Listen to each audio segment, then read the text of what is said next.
आपके आने से हमें खुशी मिले। भेड़ियों ने 3 दिन तक गुफा घेर रखी।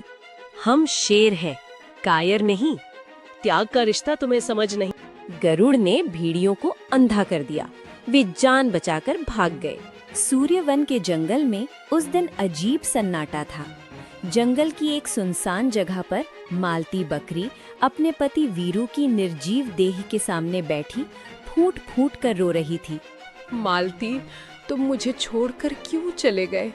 अब मैं किसके सहारे जीऊंगी?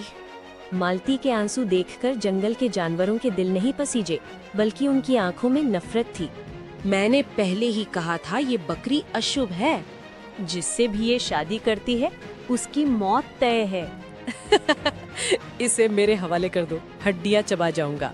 अरे नहीं, इसे जो खाएगा वही ऊपर पहुंच जाएगा। 4 शादियां, 4 मौतें, और हर बार दोष सिर्फ मालती पर। डरी सहमी टूट चुकी मालती को जंगल वालों ने मनहूस घोषित कर दिया। जानवर एक साथ, इसे जंगल से निकाल दो। मालती को जंगल से बाहर धकेल दिया गया। रोते रोते वो एक ऊंचे पहाड़ के किनारे पहुंची। अगर मेरी मौत से सब खुश हो सकते हैं तो मेरा जीना बेकार है। जैसे ही वो खाई में कूदने लगी, आसमान से एक भारी आवाज गूंजी। दरुको बकरी, मौत समस्या का हल नहीं है। गरुड़ ने उसे समझाया कि दर्द से लड़ना ही असली जीत है। गरुड़, लोग मुझे भी अशुभ कहते थे, लेकिन मैंने हार नहीं मानी। तो मैं भी नहीं मरूंगी, मैं लड़ूंगी। यहीं से एक नई दोस्ती शुरू हुई। कुछ समय बाद उनकी जिंदगी में आया राज सिंह, एक बीमार शेर जिसे जंगल ने पनौती कहकर निकाल दिया था। मेरे मरने के बाद मेरे बच्चों का क्या होगा? मैं उनकी माँ हूँ। मालती ने शेर के बच्चों अर्जुन और केशव को माँ से भी बढ़कर प्यार दिया। एक दिन नदी किनारे 2 खूंखार भेड़िए, काला और भूरा, आधम के। आज शेर के बच्चों का शिकार होगा। मेरे रहते इन्हें कोई छू नहीं सकता।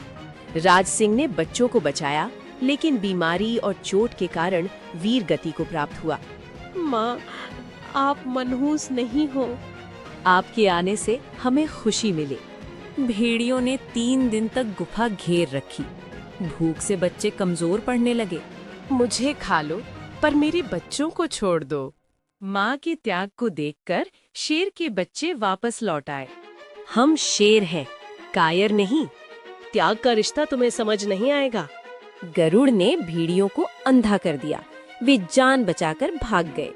अब जंगल वालों को अपनी गलती का एहसास हुआ। हमें माफ कर दो मालती, हमें माफ कर दो। मालती एक शर्त पर लौटी, ये बच्चे मेरे ही रहेंगे। मंजूर है।